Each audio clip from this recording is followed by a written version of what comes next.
Hello, everybody. We are back. Bardown Beauties, episode 16, presented by SodaStick.com. I'm Jesse. She's Alexis. He's Fred. Another video episode. You're welcome. You are welcome, guys. That's a little added bonus for you quarantine folk.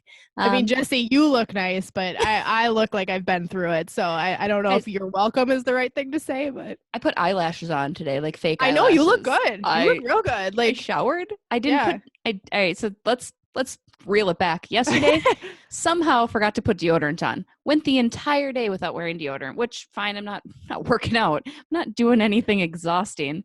But I woke up this morning and I was like, what is that stench? And I feel I'm not gonna lie, like I haven't been putting on deodorant because like who's gonna know? Like who's gonna know? If my arms smell, what are you gonna do about it? You're not gonna know. Yeah, it was not pretty. Even my husband, he was like, I'm gonna shower, and I'm like, well, there's not smell vision through this, but I showered, put deodorant on, spritzed a little perfume on for myself because that's what's most important these days. There you go. Yeah, self-care. Exactly. So how's everybody doing now that us sports folks are 3 weeks into this. I think it's only like 2 weeks for the rest of the world in Minnesota, but it's felt like forever. I'll say that much. Yeah. I was thinking about that. I was like, how long has it been? Because like the NHL and NBA kind of all happened within like 24 hours of each other, and it's been 3 weeks. It's been a very, very long time. So it's felt like forever. That's for sure. But it also, like we talk with Marney Gellner later on in the episode, and she kind of talks about how it feels like a new normal in a way. And in a way it does, it's not as hard as those first few days when you realize there's no sports, but it still sucks because you're like, well, there's no sports. So that's not fun. It's crazy. Yes. Marney Gellner, our special guest 2 segment. She's amazing. She's absolutely my favorite. Like there was so much fun in that conversation, like beyond sports and just life. And I just want to hang out with her kind of now. Like maybe we just Zoom all the time even. That's fine. That sounds fair. I would say we should like hit up a bar, but nothing's open. So we can just FaceTime, I know. Right. I mean, and it was good. It's fun because there's not much else going on in the world of sport. I mean, sports are kind of exactly where they were last week. So unfortunately, not a whole lot to update you. We did do an NHL call. NHL has been doing a really great job at organizing some fun media avail, knowing that there's not much newsworthy. They've done it with every conference. They had the Central Division this week. They split that one up into 2. I actually was on the call with these guys. Oh, look at those cute little faces. That's his son, Jackson. And then we've got some other dudes. Wheels, we like him. Minnesota dude. Landeskog, Jamie Ben. So it was nice just hanging out with my good friends throughout Zoom. I laughed about that. I was like, this is just ridiculous. But it was nice. It was nice to just kind of have kind of that normal interact. I mean, it wasn't quite normal because we weren't able to ask questions. They had a moderator. Sure. But just to hear from people and kind of normalize the situation was definitely nice. I have never related to a professional athlete in my life. Let's just say that clear. However, like when Zach Parise started talking about how his 2-year-old has been making it really challenging and how him and his wife cracked a bottle of wine at 5, but we're done by like 8. And Wheeler was like, yeah, I start drinking at like 3 though with my wife and my kids. I was like, they're just like you and me. Like this is another day in the quarantine life, baby. Because it is. It's, I think with kids, I saw a meme because, we love our memes. There was one there. They had said, what a time to be childless. Like, it's so true. I saw that. Nothing there. Truer words have not been spoken. Fred, right? Oh, it's yeah. I mean, the best way I can describe it is kind of like you're constantly just trying to bounce to keep your face above water, like sinking down to the bottom of the pool and bouncing back up, sinking down to the bottom of the pool, bouncing back up. They're just always around. Maybe I shouldn't have kids someday. I don't know. Like, no, in a normal world, they're great. They can go to daycare. They go to work. Bye. Like, you can leave your house. Like playgrounds are like you can't even take them to a park right now. I saw something on Twitter that was like, "What's the first thing you're gonna do when all this is over?" And a lot of people are like, "I'm gonna go on vacation. I'm gonna go." My thing was send my kids back to daycare. 100%. Send my kids back. Out of here. Yeah, no. So it's been fun. So that was really that's the only NHL kind of news we have. Some more senators. Well, that's all. Thanks for tuning in to Bardown Beauties. Appreciate you coming out. No, I mean, you had a couple more senators tested positive for coronavirus.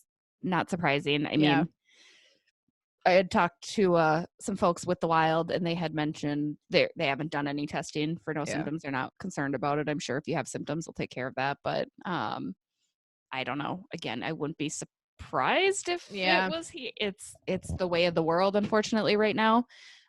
Hopefully everybody's though staying safe and not too scared or panicked or, has lost their health. We're obviously thinking of you all, and hopefully it'll get better soon-ish. Yeah. Soonish. Soonish. Very I'm gonna soonish, hopefully. remove these guys. I upgraded my computer just so I could have these virtual backgrounds because, like, hey, I'm on a beach or Oh my God, whatever. stop. I'm I going to know. cry. Look at Yeah. that beautiful background. This looks so glorious. Or maybe I'm just gonna jet sail off to God knows where, just out of here. This is what Bardown Beauties has come to, folks. Yeah. We're extremely bored. Yes, but stay tuned. We've got Marney Gellner again, like we said, guest 2, and then segment 3, Dear Diary with Alexis. So we're going to take a quick break, but before we do that, we want to remind you, Soda Stick, our presenting sponsors, is pairing with McGolden Light to donate a portion of their proceeds from their McGolden Light line, McGolden Light Pond Hockey line, rather, to help the service and hospitality industry. The USVG Charity Foundation has a bartender emergency assistance program for those that have been financially impacted during this coronavirus and this quarantine. $8 per shirt, $10 per hoodie or jersey will go directly to that fundraiser all the way through April 24th. So be sure you check that out. Bardown Beauties line, still rocking and rolling. Give that a peruse as well. And slap down that Bardown Beauties code at checkout for free shipping. Thanks to Soda Stick. We love you. Got a lot of love for you in our next segment with Marney. Yeah. Marney's a big fan. Big fan. We are too. So keep it rolling. We'll be right back.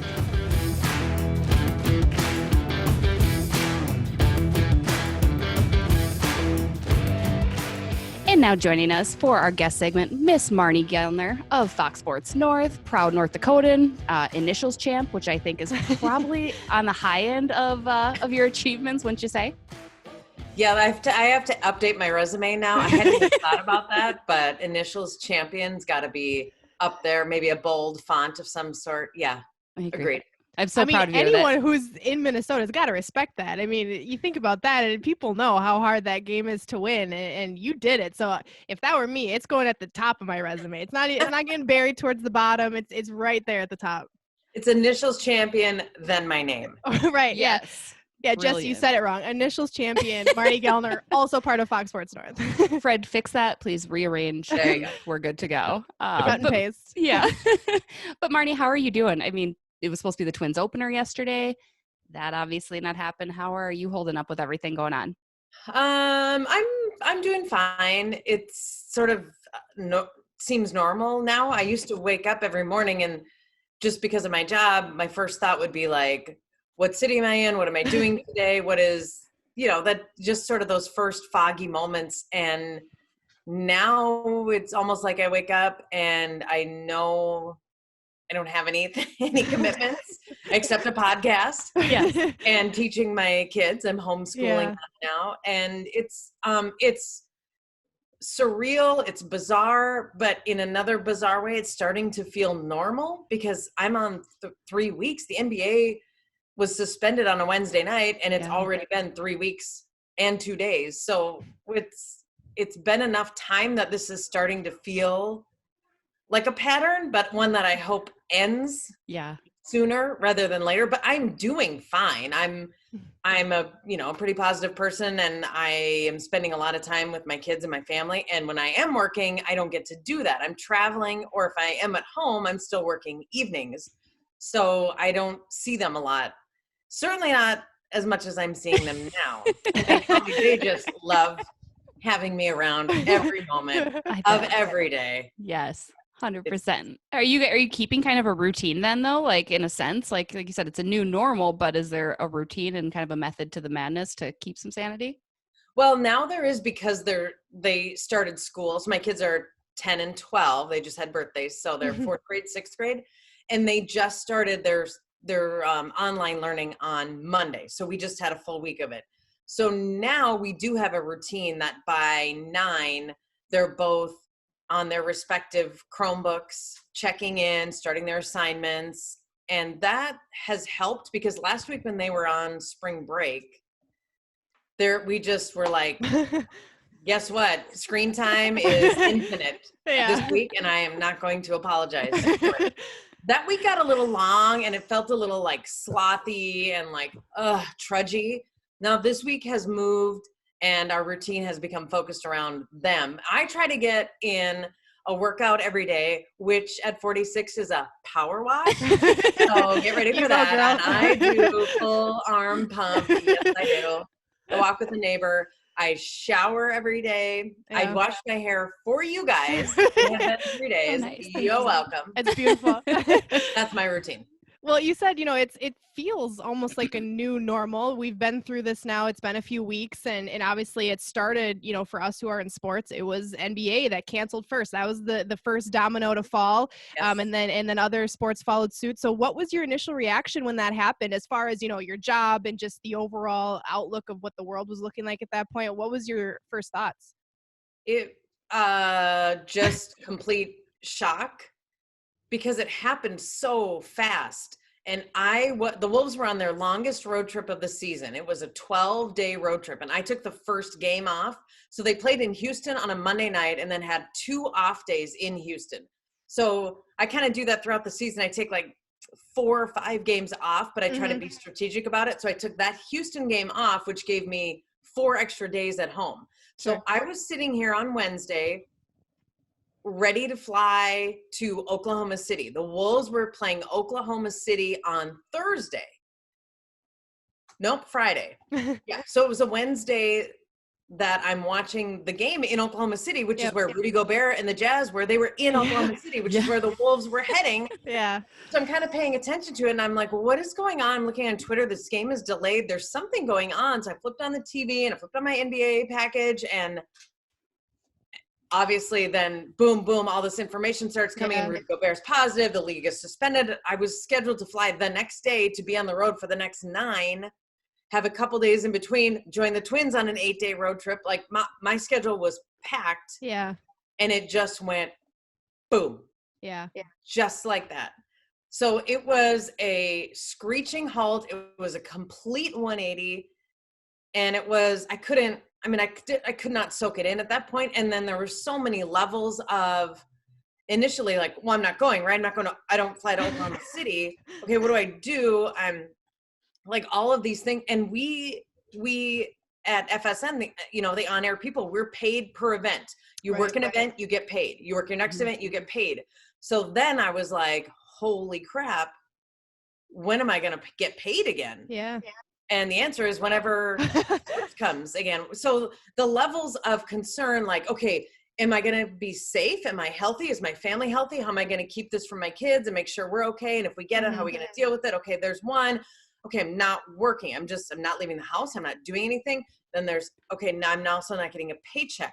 I don't know how long this is going to last. Does my husband still have his job? Yes. Mm-hmm. So, I mean, Alexis, you asked that question and I could give you like 20 minutes of answers because there was so much in it at first. And now we're settling in. We've drastically changed our lifestyle in terms of like, Amazon orders every day. It just sort of, Athleta is having a sale right now and torturing me because I am only buying groceries. Right. That's it. Until we know more how long this is going to last, but we're in a good place.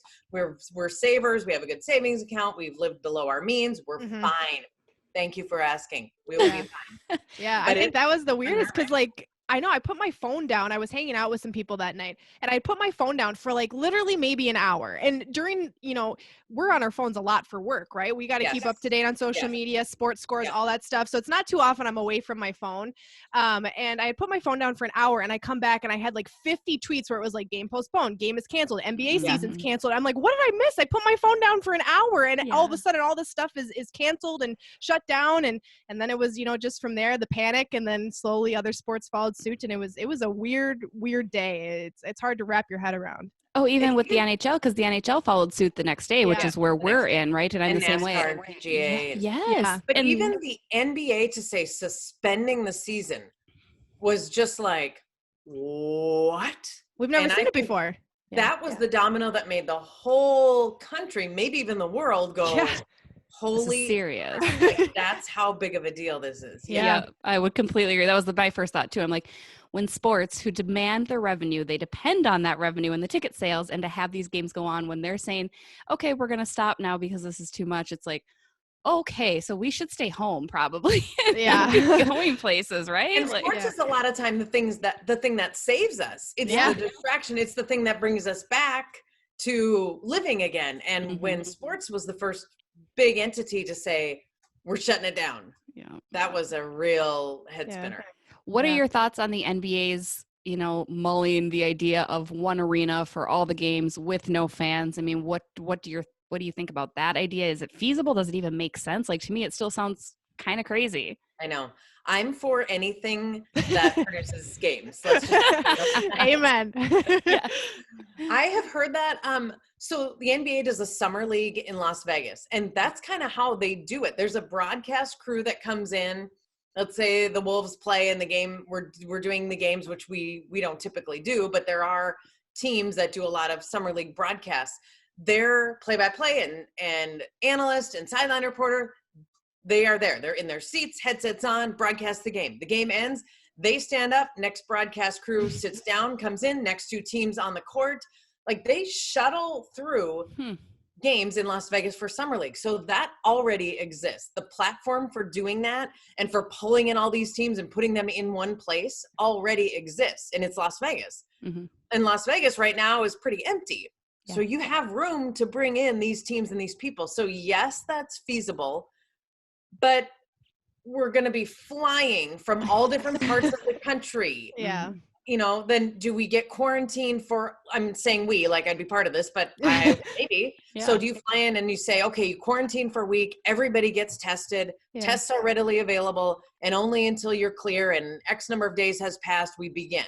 Then what do you do if one person somehow gets it, didn't show symptoms, or the test was negative? I mean, we don't know enough about this virus to, I don't think, be 100% certain that you can do that. So then what's the plan when one person tests positive? Is it throw that person in a hazmat suit, roll them up, get them out of there, and continue? I mean, you have to go through every contingency plan now. So is that a possibility? Sure. Yes.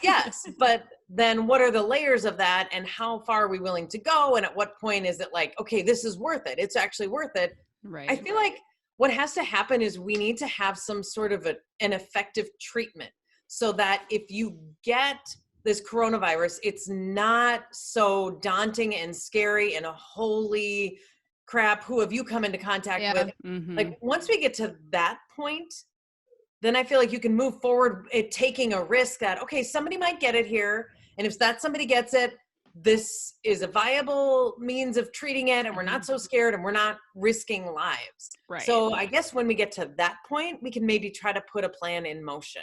Well, at some point, you have to make a move at some point, right? I mean, life can't go on like this forever. People will have to make money. People will have to go back to work. At some point, there will have to be some form of normalcy. Correct. So, like you said, at some point you hope that it gets to a point where it's safe enough to where if something did happen, they can protect that person and anyone else. Mm-hmm. But it's crazy that all the different ideas of how do we start this season? How do we finish this season? Yes. How do we keep these people safe? The broadcasters, the players, the staff, like there's so many pieces behind it that it's crazy once you start to run through some of the ideas and you're like, it seems so weird that we have to even talk about it. Like a game being played with no fans. How weird would that be? I mean, there's just, every time I think about it, I'm like, that's crazy. Yeah, that still gets me. And that's the biggest piece. Isn't it different for the NHL too, with how late you can go into the summer, because these arenas just can't hold ice? It's not feasible. Right. But maybe there's a central location. I was going to say even a cold state like Minnesota, but you can't. I mean, even in July, it's not expensive to keep the ice going. Like so many even small town facilities have taken the ice out because they're like, we have to try to save money anywhere we can to keep the refrigeration systems going too. Yes, so what my husband's job is. It's not just about how much it costs. It's about the quality of ice. Right. Yeah. Exactly. The ice gets really bumpy, gets really choppy and everything. And the puck does not play it very well when it comes to hockey. So what's your husband's job? Throw in, my husband's an ice arena manager. He works in Prior Lake, and can we get him on the podcast? You need a source. Yeah. They're taking the ice out this week. Sure. in his arena and doing a deep clean and all of Yeah. those things, and then put it back in when it's time. But Mhm. we've talked about that. And also a lot of the NHL players have gone back to their home Right. countries, and that's something the NBA doesn't have to deal with. Some, yes, but not Yeah. nearly to the extent of the NHL. And in fact, a lot of even the Wolves players, I would guess, like I think 70% of them, let's say most, are still in Minnesota. Sure. Oh, really? Well, I Okay. think That's the helpful. other That makes it problem more feasible. Yeah. Right. Yeah. And I think one of the bigger problems that is causing a lot of issues is that we were close to the end of some of these seasons, but not close enough to where we can wrap this up in like a week. I mean, you've got the NHL still had a fair handful of regular season games plus playoffs. The Wolves still had, or the NBA still had a lot of games. You know, now the MLB season is postponed. So it's like you're dealing with a large portion of the season. It's not like we had a few games left and we just got to try to sneak them in and get them done with. It's like, where do you figure out a way to, and if you decide to cut it up, how do you cut it up? Do you just go straight to postseason? Who's in it then? No. And there's so many Mhm. questions. Yeah. Well, and then you have off-season transactions in general and Yeah. off-season life that, you know, a lot of these guys we talked about get married during the off-season. They have like a month to be able to like do anything with their families and have their lives resume. And it's just kind of too many missing parts. It's a little bit crazy, but that's what you talk about when you ask, like, what is the possibility of the season resuming? Like for the NBA, much more feasible. And so you say, okay, Vegas. And then you start going through those details. Like you were saying that, Alexis, like when you think about that, just bringing the players together is one. And then just, okay, if you're going to put the games on TV, you need a whole crew of guys to set up, and gals to set up cameras and cables and, you know, the number of details and things and boxes you have to check off to make sure it's safe and just doable. It's incredible. But with the NBA and I'm sure the NHL too, whatever the collective bargaining agreement is, Players Association, like there's going to have to be some amendment for this global health crisis, which is totally unprecedented. One second, my daughter, come here. Come in and say hi. Have to like go through layers of like, okay, let's alter this. There's no little tab for this experience. Come here. Yeah. Sit down for one. Just want you to see this. Okay. This is my daughter. Finley. Hello. She just turned 10 years old last week. Ooh, happy belated birthday. What was that? Thank you. She was asking me what a Zoom meeting looked like, and if she was saying, does the square light up? So see, now I'm talking, so my square lights up. And she was trying to communicate by holding up a sign. She was like, art. So I'm trying to read that and talk to you guys. And this is my life. This is a new life. That's what it is. Yeah, exactly. Is mommy a good teacher? Okay. Get out of here. Well, we've covered fun. some of the bases that suck to talk about. Let's cover some of the more fun bases. What you cover a whole gamut of sports. You've done a lot of different things with Fox Sports North. What would you say is your favorite sport to cover and why? Well, that's like asking me to choose my favorite child. Like, but you have one. We all have one. Yeah, she was just here. Yeah, exactly. It honestly changes with the season, and I don't even say that to be politically correct, but by the time one season is done, I'm kind of like, oh, I'm ready for something new. Sure. And going to the next season, I'm like, oh, it's fresh, new faces, new storylines, new people. Yeah. And then I kind of get to the end of that one, I'm like, I'm ready for the other. And so I bounce back and forth between Twins and Timberwolves the most. I do play-by-play for the Lynx as well for their TV games, which is a limited package. But so for the most part, Timberwolves, Twins. But I'll tell you what, I love the vibe of baseball. I love being outside. I love the sights, the sounds, the smell. But what I also love is a roof and a cup. And those things are in the NBA. So when you've worked a long week of baseball and you've had 2 rain delays and a doubleheader and an extra innings game, I'm like, bring me 4 quarters. Yeah. And that clock and a buzzer. I was asked somebody had asked me like, oh, would you ever want to cover baseball? I was like, nope, don't even have to finish that. Like I'm the same way. I'm like, I like an end time. Like I don't want to be sitting there for hours on end because I'm not getting paid by the hour. I'm getting paid by the game. So it gets a little long. It gets a little long sometimes, but there's there is a different vibe of just casual, long-term, cool, calm. There's a totally different vibe. Even talking to players or doing interviews, there's the length of time you can be around them. Like I would imagine in the NHL, you have, just like in the NBA, we have morning shoot around. You guys have morning skate, and then there's this window that you can talk to players, and it's usually like blah, blah, blah, and then we rush out because we're all coming back for the game that night. And in baseball, it's like a 2.5 hour window. It could be in the clubhouse, it could be out on the field. There's just like, there's time to breathe, and that can be really nice. Well, those Minnesota summers, you're working outside, you're, on a nice warm day, a nice cool night, those are the days that, those are fun. And despite all of the really hot days or the rain delays or all that, I can imagine covering baseball's got to be pretty exciting. And, especially once you've done it for several years, you get to know the players, and it just, I can imagine that's got to be a lot of fun. Yeah. When the weather is great, baseball, life is good. Tremendous. Well, and Target Field's such a gorgeous venue. How great is that going to look for the Winter Classic next year for the Wild? Oh yeah, that's right. Oh man, they've done concerts, they've done a college football game, they've done other events. That stadium is just, I don't care what you put in there. I would probably watch like my parents playing pickleball in that stadium. And I would actually watch that, although maybe I'm just that desperate for sports right now that I would watch. I watched a man do push-ups yesterday. He said he could do 2,400 in 12 hours. He did it, but all I did, we watched him do push-ups, and people kept betting, and I was like, yeah, this is the action I need right now, guys. Betting? People, so they bet him. The bet started out, they bet him like $2,000 that he couldn't do it. And then there were always side bets. So it was on Twitch, so people could like side bet things like, oh, well, I bet this happens or that. And it was the most bizarre thing I was a part of for like 20 minutes, but I was like all into it. I'm like, okay, 20 minutes. I was going to say, did you watch him for 12 hours? Definitely. I mean, I could. He was kind of cute too. But that was fun. You'd mentioned the Lynx too. Talk about your role there and doing play-by-play with them, and how fun that organization's been a part of, especially when they bring home the titles. Oh man, yeah, it's been fun. I just actually saw an email today that the WNBA season is postponed, not knowing when it's going to start, and that's no surprise. Yeah.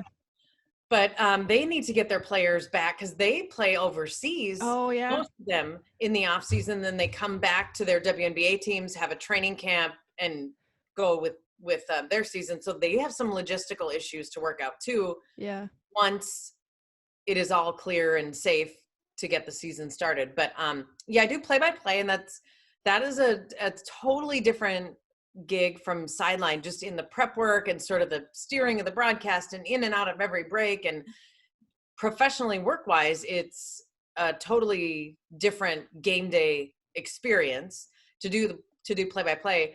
That organization is awesome. Mm-hmm. The 4 championships in the last handful of years has been tremendous, because when you go to an arena, you go to a game that night and expect to win and maybe see something incredible. Like that's the expectation. That is an awesome place, especially for a sportscaster. That's a really awesome night of work. And that's what it's been like for the Lynx. And now they're in a different mode. It's a reworking, I'll call it, mode, without very professional term. Lindsay Whalen and Sylvia Fowles is still there, but Rebecca Brunson retired. Simone Augustus traded to LA or signed with LA. Totally different looking team. But Rachel Bannum, Minnesota's own, back. Yeah. It's just that's a great organization. Cheryl Reeve and the Lynx are tremendous to work with. Yeah, I love it. And that's not the only play-by-play you've done. I'm sure you talk about this all the time, and you get to toot your own horn a little bit here, but you did play-by-play for an NBA game. There you go. Yeah, reel it in. That's right. The second female in history to do that, and you've also became the first woman to call a Twins game to do that. So how was that experience? And did you ever see yourself, like when you were younger, was that, like you love doing sideline reporting and you thrive in that environment? And as you said, it's very different as far as how you prepare, how the broadcast goes. Did you, what was your experience like with that? And did you kind of ever see yourself doing something like that? Short answer, no. I didn't, this was not on my radar at all. I worked 2 NBA games, Yep. and they were not under great circumstances though. Our play-by-play guy, Dave Benz, it was when his mother was sick, Mm-hmm. and then when his mother passed away. So they were separated by about a month. That Mhm. was last season. Now this season I did one more because his dad passed away. I mean, his parents had terrible timing Yeah. that they would pass during the NBA season, which is his crucial time. But Yeah. so I didn't do those games with a celebratory Sure. mode. Personally, though, professionally, it was a big deal. Yeah. That was a huge deal. When we started researching it at FSN, a couple of our PR people were just talking about, like, we don't think there have been females calling NBA games. I'm like, yeah, of course there have. There's been with the Doris Burke or Pam Ward or, Yeah. name your Holly Rowe, name your broadcaster. I'm sure ESPN. And we looked into it, and there hadn't been a woman in 30 years call an NBA game. And I was stunned by that. I wasn't like, oh, look at me. I was like, are you kidding me? Yeah. It is 2000 and at that time 19 and now 20. And I mean, that stunned me, but super proud to do it. Proud of myself. Got a game ball from the first game that I did from Clayton Wilson, the equipment manager. That was awesome. And then the Twins games were all spring training. So I don't know if they count. I count We're it. counting I count it, girl. Yeah. That was the most enjoyable sporting experience I've had in my professional life, because spring training is just, I mean, you think baseball in perfect weather, I said, is a great vibe. Hello, it's Fort Myers. It's the middle What of could go wrong? winter. And so, so everybody who's down there is euphoric because they're all on vacation. The team hasn't lost a single game. The Life is outlook good. is totally, everybody's going to win the World Series because they're so optimistic. One of the games, I did 3 games. One of the games ended in a tie, and they were like, we're good. So the pressure and just the vibe of it was awesome. That was really a lot of fun. And I got to work with Danny Gladden, who buried me a couple of times, tried to get me to trip up on some names. Like he was enjoying it a little too much, but it was fun. So you said that the twin stuff was fun and the environment of that was exciting. You know, the NBA stuff, obviously a little bit different. Did you feel an added pressure knowing you were only the second woman to do it? I mean, was that something that made you nervous at all? Or did you just kind of think like, I can do this? I cover sports for a living. Like, what was kind of your mindset going into it? I really did not think about that. I mean, I knew it, but I was just trying to I wanted to get in and out and be clean. I didn't want to have a moment where my mind stopped working. I didn't want to call somebody a really wrong name. I just wanted to be clean. I didn't want to have a catchphrase. And especially because of the circumstances. I'm doing this because my broadcast partner's mom is sick, and then mom passed away, and then dad passed away. So I was just like, I'm going to be in, I'm not making a splash. I'm just be professional, be clean. I was really, really focused on that. Then for twins, because it was a totally different circumstance and it was spring training and they invited me to do it. It was scheduled, it was promoted. Oh yeah, catchphrase. That's right. Coming in hot, just like, dropping jokes if I can, loosening up. Totally different approach. Yeah. Yeah. Go ahead, Jesse. I was going to say, I have this conversation a lot with like female athletes particularly, and they kind of hate the term, well, I'm a female athlete. I'm an athlete, right? Do you feel the same in broadcast? Like I certainly feel that way in media too. Like I'm a media member. I'm not a female media member. Is that your approach in a lot of it? It is. And I have used that phrase. I've been quoted with that. I feel like even when somebody did an article about those Twins games, and asked me how I approached it, I said exactly that. Well, I approached it as I'm a broadcaster, not I'm a female broadcaster. Right. And you guys probably know this because when you work in this environment and you're around these people every day, they also don't look at you as, there's our female part of our broadcast. It's just like, well, there's Marnie and she's part of our broadcast. They don't treat me like a female broadcaster. It only comes up when there's somebody on the outside who's maybe doesn't see it every day or thinks it's unique, and I have to almost remind myself. Or if you make a mistake and they want to use it against you. Yes, there's that. Yeah. So I do not think of myself as a female broadcaster at all. I think of myself as a broadcaster, and I do feel like I need to be better, make fewer mistakes, because if I do make mistakes, then it's just such an easy way for people to say, well, there's a woman, doesn't know what she's talking about. And I never want to give people that option. So I do try to prep a little further, be a little more concise, prepared, all of those things because of it. But I don't label myself like that or even think of it, honestly. Yeah. Well, that's the best way to do it, because that's how it is. We're just doing our jobs, and it is what it is. It doesn't matter, what gender you are or any of that. As long as you do the job well, that's all the fans care about and should care about. Yeah. Right, Fred? Isn't that right, Fred? With all these ladies around. I just sit back here and just listen. Yeah, Fred does a great job. Marney, we'll you mentioned tell you when to talk, okay? Yes, ma'am. You mentioned catchphrases, which can be one of the more fun parts of the job, and cracking jokes and having fun with broadcasts. I know that's how I approach broadcasts when I do stuff with the NWHL. Like, I try to let my personality shine as much as possible. I think it's more enjoyable to watch a broadcast when you can tell the broadcasters are having fun and you can tell they've got good connections with each other. What has been your favorite catchphrase you've used, or maybe your favorite joke you've dropped on a broadcast? Well, since I only have one catchphrase, it would be that one. It's a good one, too. Mama. Yeah, that's Call right. Your Mama was, my baseball one, and I thought long and hard about it. I have a full, long story that goes with it, but, geez, I might have even said it wrong. It's better call Mama. Gotta get that down. It's okay. It's been a while since we've seen some baseball. I'm not sharp. Better call Mama. Soda Stick made a t-shirt of it, of which I get no profits, and I bought my own shirt. So. They're a presenting sponsor, in case you didn't know. Oh, so they will be so we sending can talk you all about a shirt, by the way, a Bardown Beauties shirt for your help. That's great. I do have a few now, but Soda Stick. I love them for that.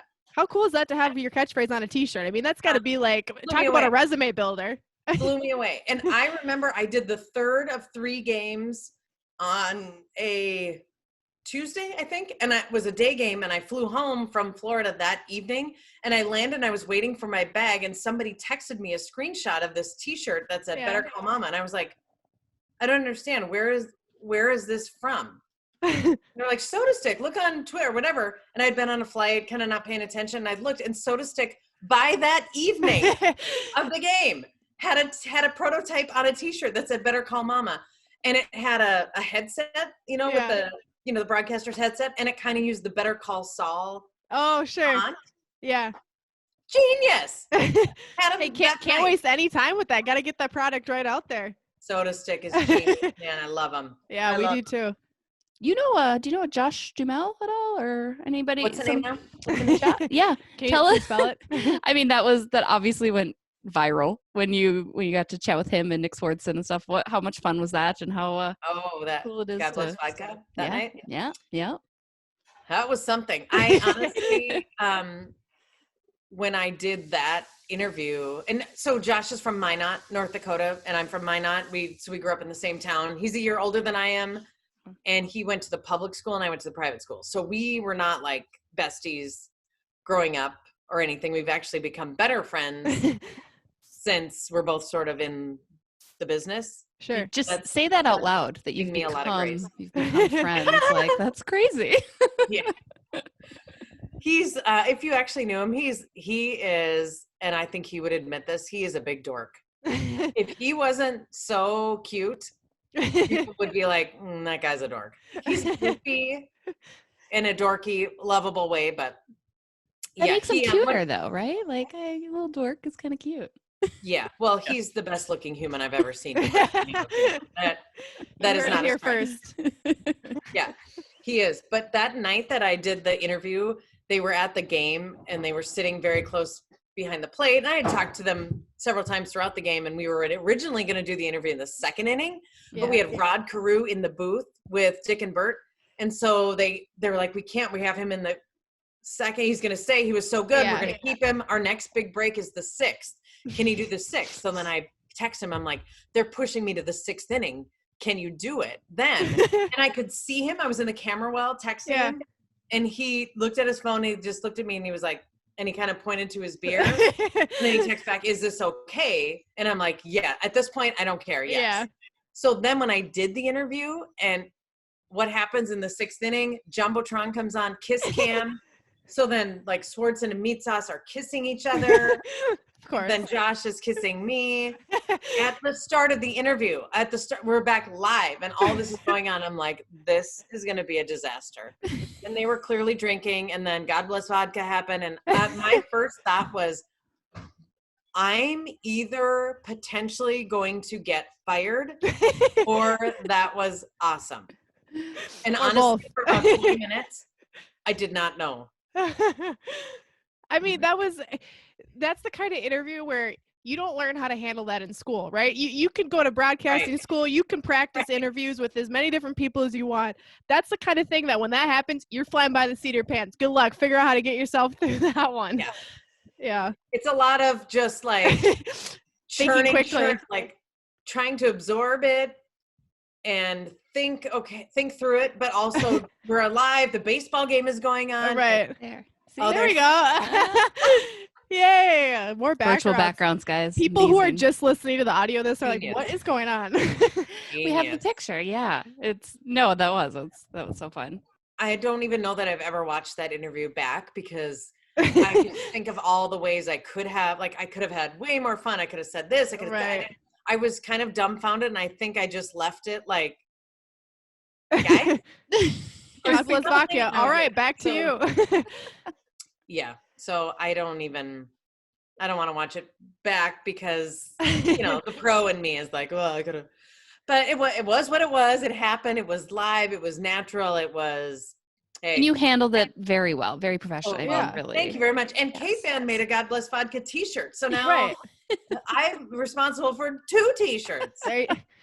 You need like a t-shirt resume. You need like a whole separate like resume from your work resume, Yeah. That's pretty impressive. And when you think of fashion, you think of me. That is one of my qualities of, I absolutely hate shopping. I'm not up there. So After a few more years, you're going to have enough t-shirts with your catchphrases on them that you won't need any other clothes, right? there, if that's right. If somebody could just produce the clothes for me, also ship them to me, I just will put them on. Well, the Josh Duhamel, Nick Swartzen quote unquote fan interview, is that what we want to call them? Friend interview? I don't know what you want to call that. That one had to have been pretty exciting, but there's also hard interviews to do and ones that are challenging given several different circumstances. Do you have an interview that you've ever done that's been really challenging for one reason or another, whether it's a player or coach, maybe a difficult post-game one, or a really hard feature story maybe you were working on? Does anything stick out there as far as a hard in one? Yes. More generically, when you get people who are not good speakers, Sure. and I try to just, I feel like I am like reaching in, pulling out a word. Yeah. And it's, try it from this angle, try to be conversational. Okay, let's talk about, like, if it's a kid, let's talk about school, just to try to get you talking, and then we'll go back to the topic. And that's difficult with a kid or with someone who's uncomfortable and is like, I don't know. To coax that out. And then the other one is after losses. Oh my gosh. Yeah. And like you're in a quiet clubhouse or locker room after a big loss or significant loss, a terrible game, a terrible performance. Like the Timberwolves lost a game this season to the Sacramento Kings. Yeah. I remember that game. The De'Aaron Fox free throw off the front of the rim catch, like 99% chance of winning type. Like that was just an unbelievable loss. And to try to come up with the right words, especially as a team partner. Sure. Like we are in this with them. Like we're trying to spin it. And there was no spinning of that one. Yeah. That was a really difficult night to just put into words and be respectful, but also try to get the correct reaction out of people. That was really hard. Yeah. I would rather do drunk interviews. Hey, media members become enemy number one in the locker room after a tough loss. Can be a very painful Worst. place to be. That's for Yeah. The sure. worst. Yeah. I hate being in locker rooms or clubhouses. I would go on record saying we can have like a buffer room. I am all for it. I can't, and I get it. I'm a female, and that's one reason I hate it. But you cannot tell me that men enjoy being in the locker room with guys in towels and like, it's just let them change, let them dress. I don't want to be anywhere in there. I would like to see a holding room or something. Well, there might be changes like that if we ever get back to sports and we have to be safer and cleaner and healthier. They might say, hey, we're not going in locker rooms for a while or forever. Maybe. So yeah, that'd be one of the positives to come out of coronavirus. There you go. Yeah. Marney 2020 for no locker room interviews. There's your next t-shirt. There's your next t-shirt. I agree. Oh, I love it. Well, before we let you get going, I guess any advice that you might have for folks and kids that are looking to get into broadcasting, boys and girls, anything that you might suggest they give a try or make sure they do this or that? Yeah. I would say look for another business. Ouch. Yes, I like it. No, you know what I tell people, and it is very true, is that you need to be realistic, because a lot of people will look at this business and they'll look at Michelle Tafoya and be like, well, I want to do that. But they don't realize the things you need to do to become Michelle Tafoya. She did not start on Sunday Night Football. Yeah. So even if you look and say, I want to do games on FSN, you also don't start on FSN. Yeah. I started in Bismarck, North Dakota as a weekend sports anchor and a Woo. weekday sports reporter. So I went from Bismarck to Grand Forks to Madison, Wisconsin to Fox Sports North. That was my journey. Not everyone has to take that, but I worked in local news stations in the sports department. Same here. Fred, I was speak. Columbia, Missouri, Cedar Rapids, Iowa, and then I followed my wife to Seattle, and now follow my wife here. So yeah, you got to bounce around. You got to be gypsy. Yeah. Well, you have to get experience. People don't put you on the air. It's a catch-22. You need experience to get on the air, but you need to get on the air to get experience. Yeah. Like, so you also need to work in the small markets just to get the experience in what they'll let you do. Right. I mean, the amount of things that I broke that would not be okay in a big market is you do it in a little market. They're like, well, we don't have a choice. We have to keep you on the payroll. You have to go out and do this live chat because no one else is there. Yeah. And that's how I got experience in a small market, but they will put you on the air. Yes, they will.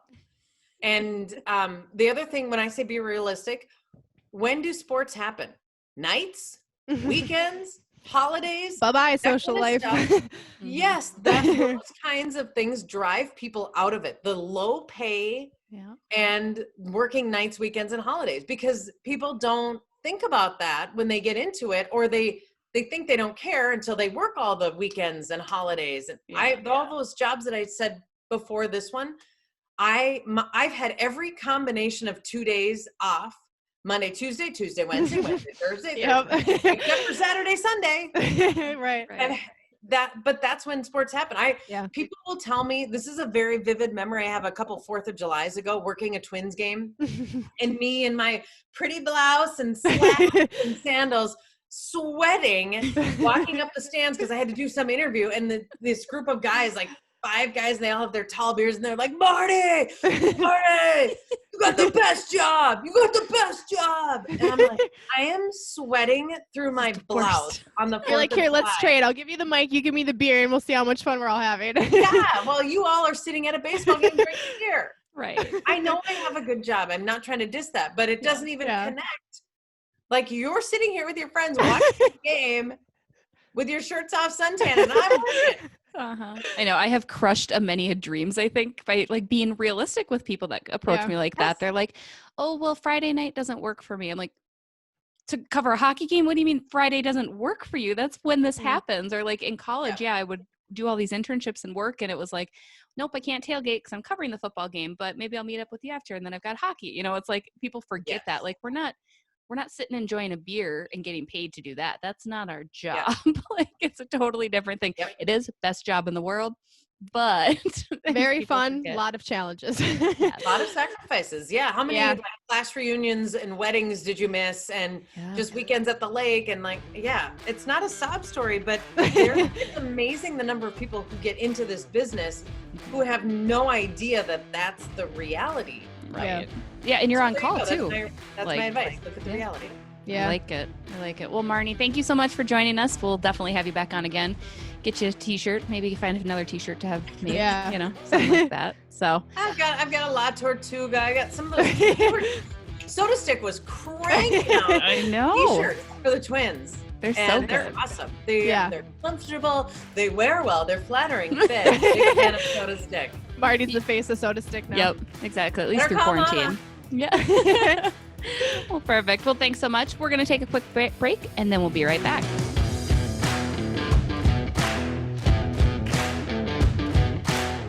We're back. Thanks again to Marnie. You the best. We'll be sure to get her on once sports resumes and catch up and when she can get a break, or maybe even more during quarantine, since we all sound about as stir crazy. So we'll be sure to do that. We're going a little loony.